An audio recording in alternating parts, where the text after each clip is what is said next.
G'day guys, I'm back. Still Friday. I just finished my E-Rock review and decided I'd just review these figures and get them recorded so they're all ready to go over the weekend. So I'm going to be reviewing Obi-Wan Kenobi. This is the General Obi-Wan Kenobi from the Clone Wars on the vintage collection card. Very nice image, absolutely amazing. I love this artwork. I just think it is absolutely fantastic the way they've superimposed Ewan McGregor's face onto a picture of a mock-up image of Obi-Wan Kenobi in his clone armor, which looks really cool.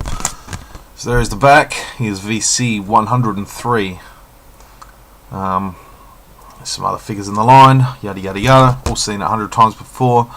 Really nice figure, really excited to get this one. Big fan of the Anakin that was released a couple of waves ago, so I've been hanging out for this one for quite a while, and here he is. Just a great Obi-Wan. Just the head sculpt is just one of the best Obi-Wan Kenobis I've seen in terms of the realistic style. It just looks absolutely fantastic. I really do love this head sculpt.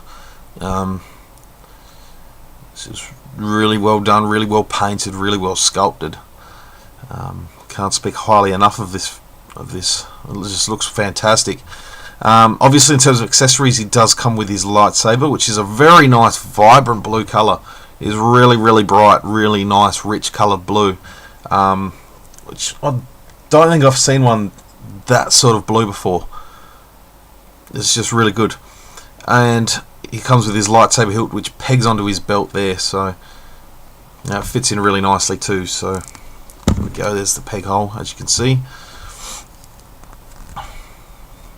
Just straighten him up a little bit. Detail of this figure is just great.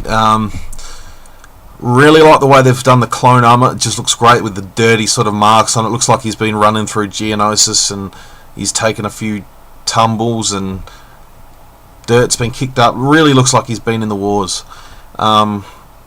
Just amazing to think that in 1977, well, I wasn't around then, obviously, but watching Star Wars, and there's mention of the Clone Wars, and Princess Leia mentions General Kenobi, and basically now we're getting to see what he was like in the Clone Wars throughout the TV show. It's all sort of coming full circle. In terms of his clone armor there, he's got the Jedi symbol there on his shoulder, left shoulder. Really nicely painted on. You can see all sorts of little bits of weathering over his armor too. It just looks great. In terms of the first pictures I saw of this figure when they announced his release, wasn't sure about this sort of flap in front, but in person it looks good. I just wasn't sure at first, but it does look good. So you can see the sort of folds in his lower part of his tunic there. Looks really good. Let me just remove the lightsaber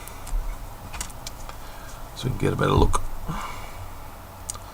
So we go around the back. By the way, he's got the sort of the black clone jumpsuit underneath his outer Jedi robe, on the inside of his tunic. Looks really good.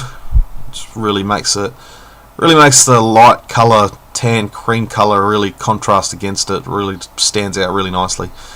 He's got the belt on the back. He's got a couple of belt pouches on his belt. Same on the other side. And then we look down, he's got his clone armor on his legs as well, nicely weathered. Looks really good. On his boots. It's just a really great figure. Articulation is good as always. He's got a ball jointed head, ball hinged shoulders and elbows, swivel wrist, a swivel waist, swivel hips, ball hinged knees and ankles, so you can get him in some great poses. A lot like the clone troopers, a lot of people have had trouble moving these shoulder joints because the armor tends to bump on the shoulder, but it actually does clip in and can raise quite a way up. I only discovered that recently myself with the new clone lieutenant from the Lost Line. The shoulders actually do move up.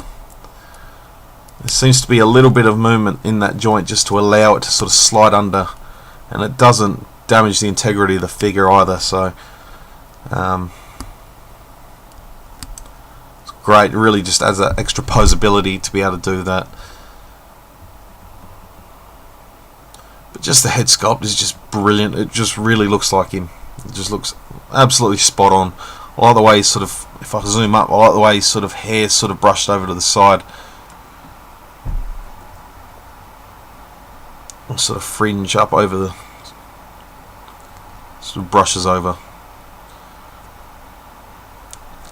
Of course, in Obi-Wan's sort of development to look like he does in A New Hope, played by Alec Guinness, Sir Alec Guinness, excuse me.